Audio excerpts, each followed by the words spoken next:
acha isso uma ideia que só um cara muito tosco, sem repertório, pode ter. As coisas estão tudo bem, cada um está isolado no seu canto, aí, viajando pelo mundo, a revolução um dia estourará, 1000 teses, 1000 planos. Um dia eles recebem uma carta. O povo, de forma desorganizada, foi às ruas e quer depor o rei. Quando eles recebem essa carta, não pensa vocês que o sentimento é de torcida. O sentimento é de desespero. O sentimento dos três é: quanto tempo eu levo para chegar em São Petersburgo? Porque eu quero ser o líder da revolução. Então, essa altura, dane-se, a revolução é inevitável. Eu quero ser o líder. O Lenin saiu de imediato. Stalin saiu de imediato. Trotsky saiu de imediato. Todos foram para o centro da revolução. Eles chegam lá e ocupam esse colégio para meninas, um colégio tradicional de São Petersburgo, que é o Smolny. Eles ocupam esse colégio para tramar a revolução. Eles, enfim, começam primeiro eles invadem, o povo invade o parlamento na Rússia, depõe as pessoas, e o partido, nisso eles não estão lá. O povo invadiu o parlamento, tirou os caras e eles ainda não estão lá. O parlamento, aquele, né? E eles ainda não estão lá.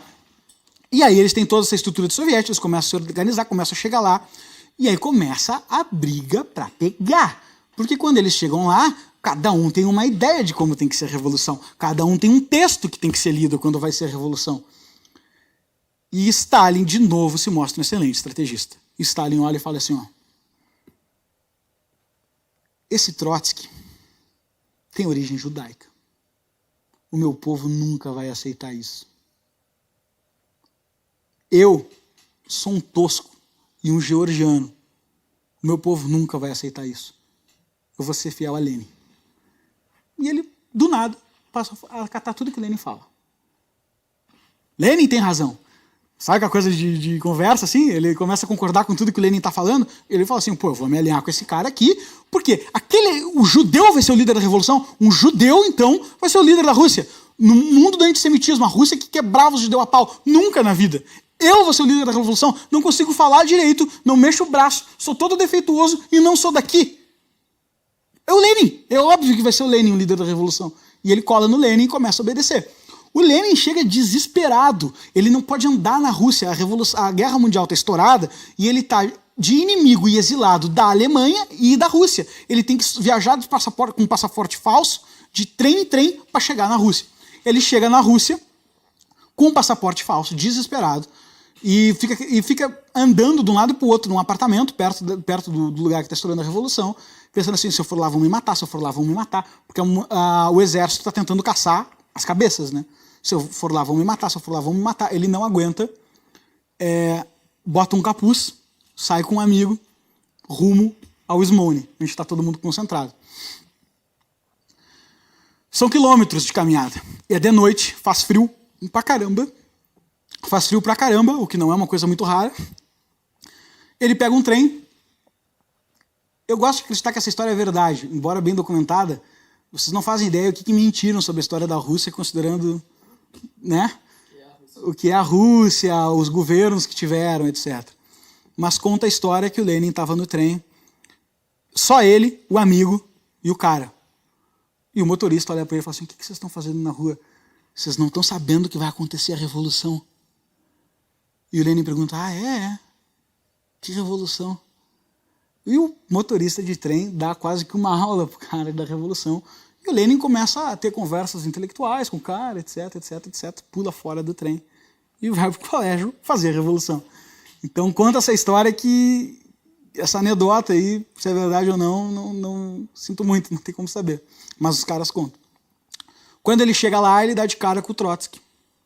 E aí o Trotsky, nas memórias dele, diz que a primeira noite que eles dormiram no palácio, no Smolny, que era tipo um dia desse, qual é o dia que nós vamos invadir o Palácio de Inverno, sabe? Estavam tramando, salas e salas, as pessoas dormindo no chão, urinando nos corredores, assim, um fiasco, né?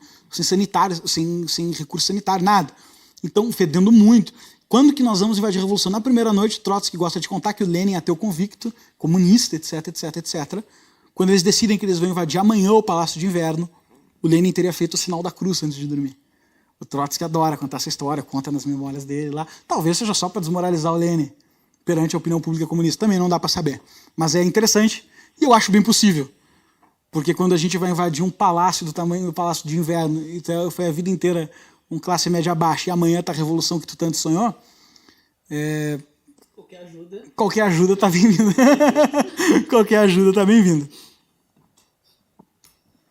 Eles invadem o Palácio de Inverno, e a invasão é contada de 2 jeitos. Um jeito é o jeito que Stalin contou no governo da União Soviética. A invasão mais genial de todos os tempos, o plano magnífico, a revolução comunista como jamais se sonhou. Né? O Lenin também conta mais ou menos assim. O Lenin falava, a revolução foi a coisa mais fácil que eu já fiz na minha vida. Então eles gostavam dessa pompa. Tem um outro jeito que é um pouco mais que sobra assim, de documento. Né? Eles invadiram lá, só que pensa bem, já não tinha exército, já não tinha nada, já não tinha parlamento, sabe, a população já estava com eles. O que vocês acham que eles encontraram lá? Conta a história que quando eles entraram, na prática, as pessoas se renderam. Assim, é de vocês. Aí eles entraram lá, foi todo um drama, assim, pegaram o poder. A pergunta que fica é, outubro de 1917, Vladimir Lenin e Lev Trotsky pegam o poder. E agora? Tá? O governo é de vocês. Tchau. E agora, cara? E agora? As massas não precisavam de uma justificativa. Os panfletos principais dos slogans dos bolcheviques eram lutar pelo amanhã, vamos ver o que acontece, sabe? Era só coisa de futuro incerto. As pessoas queriam raiva, queriam manifestação. Não tinha essa preocupação política de qual era o plano que ia conduzir depois de tudo. Claro. Então, surge um movimento popular desorganizado. Isso. E esses líderes, né, eles vamos dizer assim, resumindo, né, eles coordenavam uma estrutura já montada, isso? De trabalhadores. Isso foi o que foi o fundamental para que eles fossem os líderes da revolução, porque senão eles iam ser só 3 caras chegando ali. Grande ponto. Por que eles não são 3 caras chegando ali? Eles são os líderes da revolução. Porque eles que montaram os sovietes nas fábricas, eles que montaram os sovietes na cidade, eles que escrevem as cartas, eles que publicam. O Stalin, na época, já estava cuidando do Pravda, que era o principal jornal. O Lenin já dava as diretrizes do partido e era notado pelos integrantes como a cabeça, o líder. Ele estava fora, mas ele escrevia para todos constantemente cartas e dava as diretrizes. Eles tinham essa trajetória e o Trotsky tinha um discurso muito inflamado, um orador de grande competência, assim, então ele foi bem visto assim, pelas pessoas. E pro povo que saiu na rua, eles eram pro povo eles eram, vamos dizer assim, simpáticos. O partido... Mais Lenin. Stalin, desconhecido, ninguém sabe quem era, um cara assim, dentro da estrutura do partido, sim, mas desconhecido. E o partido perante a opinião pública? Sim, isso é uma história bem legal. O partido perante a opinião pública. Os mencheviques era o partido principal. Quando eles dão um primeiro golpe em fevereiro, que estabelece um governo provisório. Fevereiro de 1917, né? Estabelece um governo provisório. E esse governo provisório, na verdade, é o partido menchevique. Que tem o Alexander Kerensky, que é o principal cara lá que vai ficar governando esse governo provisório. E ele vai... o que ele vai prometer para a Rússia? Os caminhos normais dos outros estados. Ele vai prometer constituição, ele vai prometer instituições, etc, etc, etc, né? E o Stalin está de acordo com isso.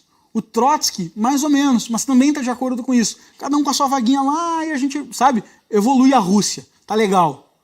O Lenin discorda absurdamente. Ele fala assim, ó, vocês estão jogando fora o poder que nos caiu nos pés. O governo provisório não tem nenhuma legitimidade. A gente pode derrubar esse cara amanhã. Sabe por que eu não derrubo amanhã? Porque eu quero ter legitimidade antes deles caírem. E ele espera de fevereiro a outubro. O que ele espera? As massas quererem o caminho radical. Porque ele fala o seguinte, e aí entra uma... Os caras eram bons estrategistas, eles viviam essa discussão o dia inteiro, né? Não faziam mais nada da vida. Então ele fala o seguinte, ó, vamos esperar de fevereiro a outubro, porque todas essas promessas que eles estão prometendo, desse jeitinho limpinho e burguês liberal, que ele chamava, vai demorar muito para acontecer. Uma Constituição ser escrita, sabe, direitos, instituições, isso aí vai demorar um caramba de tempo para acontecer. Deixa... E o sentimento do povo não vai aguentar. E o sentimento do povo não vai aguentar isso. Então ele cada vez mais incitava discurso pelas costas, ele publicamente falava, o governo liberal é legal, o governo provisório é legal, vai dar tudo certo. E aí, pelas costas, ele inflamava discurso do pior tipo, assim, ó, eles nos prometeram uma Constituição e não entregaram nada, sabe? E aí, cada vez mais, o radicalismo pegou força, Em outubro, quando ele vai destruir esses caras, não tem mais nada. Entende? Ele destrói o próprio menchevique, ele destrói dentro do partido. Eles destroem primeiro o rei, depois eles destroem o governo provisório. Então, se divide assim, didaticamente, para falar, né? Acho que até os conceitos, a percepção é mais importante que os dados, mas em fevereiro de 1917, eles tomam um parlamento. Em outubro de 1917, os bolcheviques tomam o governo do governo provisório. Então aquela assembleia limpinha, sabe? Vamos montar um governo e fazer a Constituição, não sei o que, não sei o que, não sei o que, não sei o que. É derrubado em 1917. Eles falam assim, não, segura, não vai acontecer nada disso, cara. Eu vou fazer uma revolução comunista aqui, não tô cagando pra isso. Então é muito boa a pergunta, porque faz esclarecer o quanto duas coisas, na minha opinião. O quanto esse componente estratégico era muito forte dentro. Essa estratégia das tesouras, assim, deixa os caras subir, eles não vão conseguir se manter no poder, e a gente incita radicalismo, para quando a gente subir, tudo está justificado. A gente vai precisar tomar algumas medidas, e a gente vai precisar de opinião pública. Eles poderiam tomar o poder em fevereiro. Tomam em outubro pelo motivo de que ele sabe que ele vai ter que fazer coisas bem complicadas depois de ele tomar o poder. E aí ele toma o poder, e agora chega. Que coisas bem complicadas são essas? Eles invadem o Palácio de Inverno e aí eles falam assim, bom, a gente prometeu que não ia ter governo, né? Não foi isso que eles prometeram? Igualdade?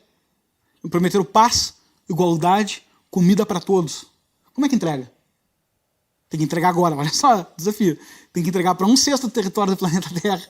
Paz, igualdade e comida para todos. Chegou a Revolução Comunista. Não é tão fácil, né? Por onde começa? Então eles falaram o seguinte, agora começa sensacional as coisas. Ninguém aqui chamado Lorde, nem Czar, nem nada. Vai ser todo mundo chamado de camarada. Primeiro sinônimo que eles encontram. Camarada. Não vai ter nenhum poder executivo. Vai ter os comissários do povo.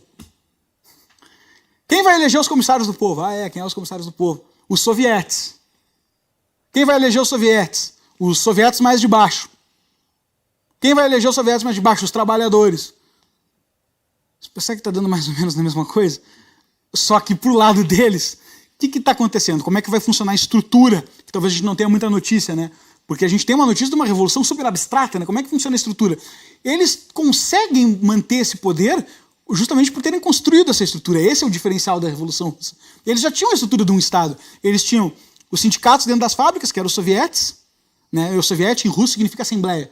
Eles tinham os sovietes dentro da fábrica, que eram as assembleias, os sindicatos e as assembleias da fábrica, eleitos pelos trabalhadores. Esses sovietes elegiam o soviete da cidade. O soviete da cidade elegia o soviete regional. Todos esses sovietes juntos existiam como Congresso de Soviete, esse da foto. O Congresso de Soviete designava um poder executivo chamado Comissários do Povo. Trocamos 6 por meia dúzia. Né? Não tem muita diferença. Como é que eles se mantinham? Claro, nesse primeiro momento, é necessário que a gente utilize recursos para estruturar esse novo comissário comunista, essa comuna, né? E esse comitê executivo, que em russo chama Sovnarkom, começa a ser eleito e aí saem nomes óbvios, né? Na presidência sai Vladimir Lenin na votação. Nas relações exteriores, Lev Trotsky. Nas nacionalidades, Joseph Stalin. Então agora já tem os 3 cargos posicionados e os 3 vão se comer por poder. A partir de agora, cara, acabou a amizade. Porque ninguém está satisfeito com o que aconteceu. Todo mundo está com aquela sensação de não era bem isso a revolução, sabe? Era para ter sido mais dramático, era para ter sido mais charmoso. Porque foi uma merda, né?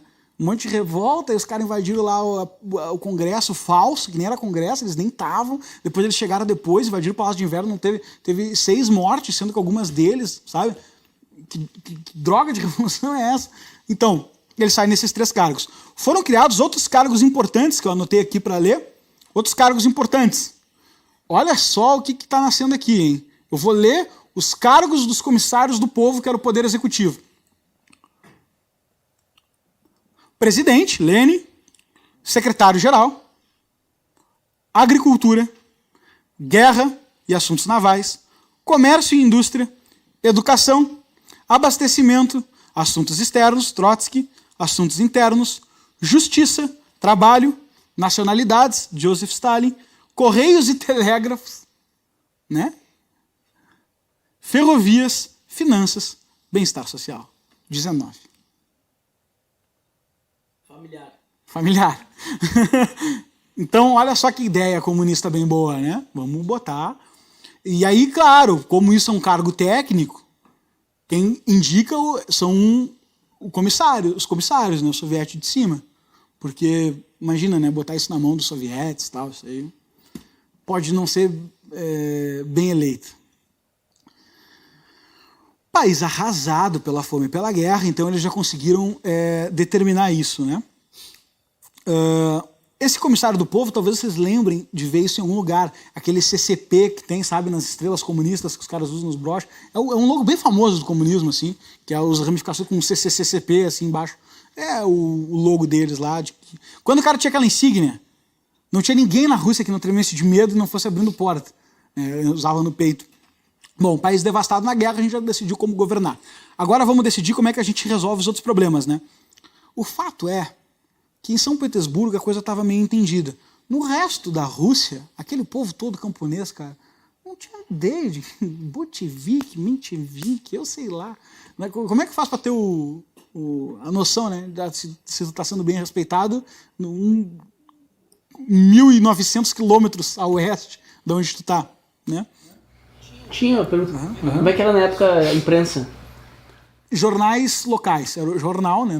Não era disseminado rádio ainda, também não tinha TV, tinha jornal, muito jornal, grande parte dos discursos da militância midiática foi feita por jornais. Eles dominavam todos os jornais, Stalin dominava o editorial do Pravda, inclusive criando, assim, sabotando os colegas, Lenin mandava um texto, ele dava uma adaptada.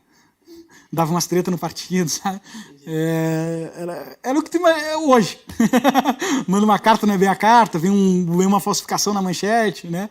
Lenin é contra a guerra, mas, sabe? Umas edições na manchete e tal. E aí o país arrasado pela fome e pela guerra, etc, etc, etc. Claro. Desde essa tomada de poder até essa nova estrutura política, quanto tempo mais ou menos deu essa transição? Assim, toda a estrutura política ela leva um ano, mas essas coisas principais elas saem na hora. Assim, eles tomaram o poder no Palácio de Inverno, tiveram que se olhar um na cara do outro e dizer assim, tá, temos que fazer uma reunião aqui, um plano de ação, sabe? Tu cuida disso. Só que agora tem um problema bem grave, né? Vamos tentar de novo, né? Vamos sair da visão de peão, vamos pensar que a gente é os caras lá dentro do Palácio de Inverno, na Rússia. Tá. Vocês lembram que eles estavam no meio de uma guerra mundial? Várias vezes no meio da aula que eu tava pensando nisso. Nesse momento eles estavam no meio da Guerra Mundial. O que faz agora? A gente luta uma guerra mundial que não é nossa? Não. Trotsky, né, comissário-geral do povo, né, ministro, comissário-geral do povo de assuntos externos, vai lá acabar com essa guerra. Ele vai até a Alemanha e fala, não, olha só, essa guerra aqui está acabada, porque nós fizemos a Revolução Comunista, não sei o que, não sei o que, não sei o que. Os alemães olham para ele e falam, tá bom, volta para lá e treina bem teu exército, então, que eu estou marchando. E, obviamente, não dá certo. Imagina a Alemanha, exército comunista, capaz de ter só pior para os caras, né? Agora sim que eu tenho que acabar com esses caras, né? Imagina, a Alemanha era uma monarquia nessa época. Então, pô, aqui do lado, o comunismo, não, mata. Então, tá muito longe de ser ok. Ele fracassou, ele voltou e se demitiu. Drama, jogo político, não sei. Aí o Lenin quis nomear ele para assuntos internos. E ele fez um drama pro Lenin. Tava preocupado com Stalin pra caramba já nessa época. Não nomeie-me, eu sou um judeu. Serei mal visto pela população no seu governo, não sei o que, tal. Clima meio estranho, tá? E aí eles falam, tá, a gente tem que resolver esse negócio. Vamos lá fazer a galera bolchevique toda negociar com a Alemanha. E eles vão negociar com a Alemanha a rendição da Rússia. Cara, e a Alemanha se dá conta entre uma reunião e outra, vamos negociar essa rendição aí, cara. Cara, eles pesam a mão no tratado. E a gente já viu essa cena outra vez. Quer dizer, desculpa, nessa vez a gente não tinha visto. A gente vai ver essa cena outra vez na Alemanha nazista, né? Eles pesam a mão no tratado, de um jeito. Território, Polônia, Hungria, Lituânia, Letônia, Estônia, me dá tudo.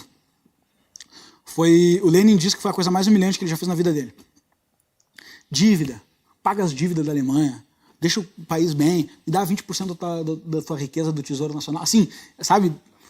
Vai tudo que dá, esses caras não têm exército, não vão guerrear com esses caras, tomar a Rússia. O que eu quero com a Rússia? Um frio do caramba lá, me dá o que eles têm, sabe? Me dá o território mais pra cá, que é o que eu realmente quero, todo o dinheiro que vocês têm, e tamo bem.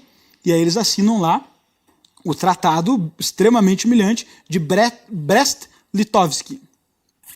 Eles assumem o poder, o partido bolchevique assume o poder em 1917, nomeia ali os principais cargos do comissários do povo, principal, o órgão executivo, bota Lenin na presidência, bota Trotsky nos assuntos externos, bota Stalin nas nacionalidades, tá no meio da Guerra Mundial, tenta fazer a paz com a Alemanha, Trotsky não consegue, volta, se demite, Lenin propõe para ele assuntos internos, ele diz que não, porque ele é um judeu, isso vai causar muita comoção, etc, etc, etc. E o drama está feito, né? Porque os bolcheviques tinham prometido paz, comida, igualdade, fim de poderes, etc. E o país estava esculhambado na fome, na miséria. Essa situação toda que veio na Rússia veio agravando cada vez mais. A Rússia nunca foi um país de condições excelentes para todos. Sempre faltou muito a muitos. E esse é um momento que isso tudo talvez esteja mais agravado até então, né? Oi? Lucas, e eu fiquei curioso para entender quem governou a Rússia entre 1905 e 1917. Tá. Nicolau II entrega o poder para os mencheviques, ou acontece alguma outra coisa? E uma segunda pergunta, o que aconteceu com aquele cara que mandou matar todo mundo na frente do Palácio de Inverno? E o que o Nicolau II fez quando ele voltou? Tá. O Nicolau II achou meio ok. Falou assim, rebelião, reprimiu. Tá muito perigoso isso aí. Mas claro que os reportes que ele teve, lembrar que a monarquia é um círculo muito fechado, né? Não tem internet, não tem iPhone para ver a notificação, não tem post no Facebook para ele ler. Ele só sabe da história através dos seus pares. E aí os seus pares contam como nós tivemos muito sucesso aqui na missão de reprimir a tentativa de tomar o Palácio de Inverno na ausência do senhor. Então é mais ou menos assim que ele toma conhecimento da história. Não que se ele tomasse de outro jeito ele acharia muito ruim, mas ele acha bom, lembrar que ele acha bom, a mulher dele acha bom, né? Rasputin, nessa altura, já está morto, o mago lá. O povo mandaram matar, né? Morto, aspas. Tem uma história super legal do Rasputin de morte. Eu recomendo que procurem, tem no YouTube esses causos, assim. Não vou falar aqui para não alongar, daria uma aula inteira. Mas sobre o que aconteceu, tá? De 1905 a 1917, quem governa na Rússia é o próprio Nicolau II e a alta cúpula do Palácio de Inverno. E a Duma falsa, aquela que eles prometeram abrir para ser um parlamento. Em fevereiro de 1917, a gente tem a primeira revolução. Na primeira revolução, o governo provisório, que é o partido menchevique, prende a família Romanov. Claro que quando a gente fala prisão, a gente imagina uma cela, toca todo mundo ali, né? Na verdade, eles botaram numa bela casa, a casa dos Romanov, e eles não podiam sair de lá. Só que a casa dos Romanov, se prendessem você lá agora, falasse assim, não precisa sair daqui, você ia dizer assim, obrigado, Deus, venci na vida. Porque tem tudo. É comparável a uma fazenda com mansões, etc, etc, etc, né? E essa situação, eles ficam em prisão. Os caras que mandaram atirar nas pessoas na frente do Domingo Sangrento, eles não tiveram um final único, mas eles foram todos morrendo por atos revolucionários, né? Não teve um cara que ficou com a culpa exclusiva em cima dele. Ficou a culpa no Nicolau II, da opinião pública. E eles todos ali do exército monárquico foram ou desertando e integrando o exército revolucionário, ou foram morrendo em golpes, em tentativas de golpes, etc. E a família Romanov vai ficar presa até que em outubro de 1917 os bolcheviques tomam o poder do governo provisório através da radicalização, por eles não estarem sendo efetivos e ágeis na implementação de uma constituição, de valores democráticos, tudo aquilo que estava movimentando aquela classe média, sobre muitas aspas, da Rússia. E o discurso se radicaliza na mão dos operários, principalmente inflamado por Lenin, etc. Stalin depois coaduna com esse discurso, e por uma estratégia de aliança, e acaba reforçando isso tudo, e eles tomam o poder, estão lá no palácio, E a discussão do que fazer com a família Romanov é uma discussão presente. E o que fazer com a família Romanov, o que acontece, né? Eles estão lá nessa discussão, primeiro eles nomeiam o presidente, assuntos externos, assuntos internos, tudo isso que eu comentei, tem essa preocupação com a guerra, e estoura uma guerra civil na Rússia. Que guerra civil? O Lenin sempre soube que teria uma guerra civil. O motivo do governo provisório não querer apelar para uma revolução direta, bolchevique, radical, era evitar a guerra civil. E o Lenin tratava isso como um fetiche burguês, não quer enfrentar guerra, o que são alguns ovos para um grande omelete. Não aceitava isso como uma desculpa justificável. Estoura essa guerra civil, e essa guerra civil, na verdade, principalmente é representada pelo Exército Branco, que é o exército daqueles que defendem a volta da monarquia, contra o Exército Vermelho. Da onde o Exército Branco tira força, já que estava totalmente decomposto? Pensa todas as nações na volta, estamos falando de 1917. Muito pouco tempo atrás tinha tido o Congresso de Viena, que era onde, depois de Napoleão destruir toda a Europa, os reis se sentaram e falaram: como é que a gente organiza as fronteiras e as casas novamente? Né? Tudo se organizou. Agora aparece um cara comunista fazendo da Rússia, que é um país todo estranho, super grandioso, império grande, etc. Sabe? Que troço estranho é esse? Quem é que está contra esse negócio aí? O exército, tem um exército lá que está tentando uma contra-revolução. Financia. Os caras começam a jogar dinheiro no exército da Guerra Civil. E aí o partido bolchevique está cada vez mais encurralado. Porque o que faz agora? Né? A gente não tem um exército treinado. E o Trotsky, que pediu demissão do cargo de assuntos externos por não conseguir a paz com a Alemanha, recebe uma nova missão: fundar o Exército Vermelho, que até então era totalmente desorganizado, informal e tal. E aí começa aquela famosa estrela vermelha comunista. Pô, agora que eu tô me dando conta que o logo do PT é uma estrela. Enfim, aquela estrela é a estrela do exército russo. Pô, me dei conta disso agora mesmo, insight, durante a aula. Eu fiquei, como é que eu explico a estrela? Eu pensei, uma estrela tipo a do PT. Eu pensei, não, só um pouquinho.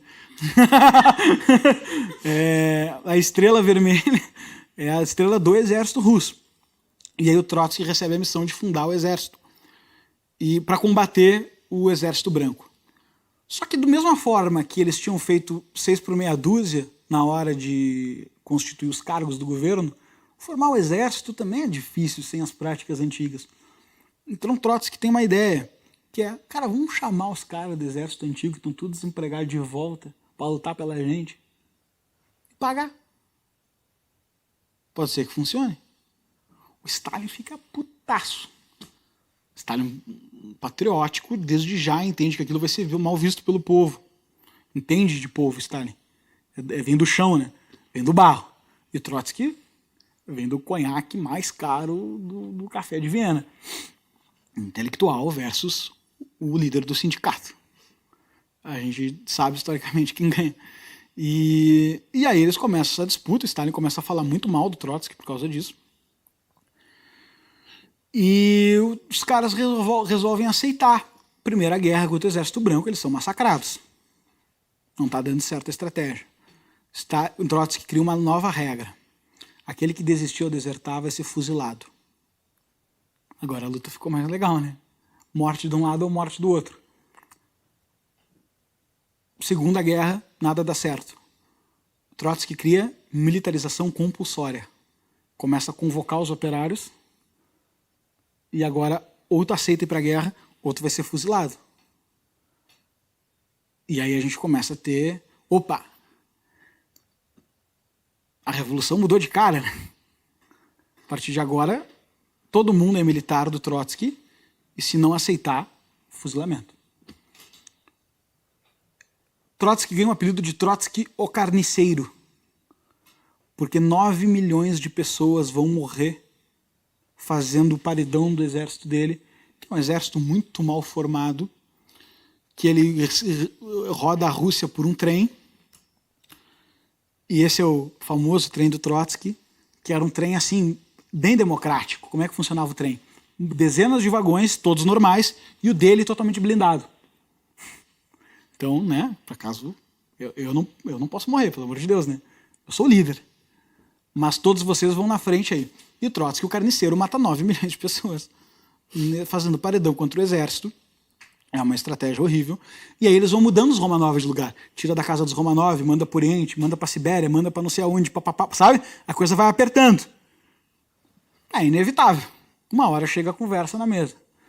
E o Lenin fala o seguinte: se a gente quer dar a mensagem, se a gente quer queimar as pontes para o passado e ter certeza que não tem o que resgatar, a gente precisa fuzilar a família Romanov. Os caras falam, não, peraí, cara. A gente não pode ter o mesmo rumo da Revolução Francesa, dos jacobinos, né? Amanhã é com a gente mesmo, isso aí, sabe? Você vai perder o controle, eles já estão presos, a opinião pública não está tão fervorosa contra eles para fuzilá-los, etc, etc, etc. Lenin assina a carta e manda fuzilar. E eles descem lá num sótão que os Romanovs estão, na época mais exilados ainda, fuzilam a família, os filhos, os servos e o cachorro. Fuzilam todo mundo e comunicam como uma mensagem: o que vocês querem resgatar agora? Exército, né? Querem resgatar o quê? Não tem herdeiro, não tem rei, não tem nada. É uma mensagem de que agora estava tendo um governo comunista na Rússia e não tinha volta.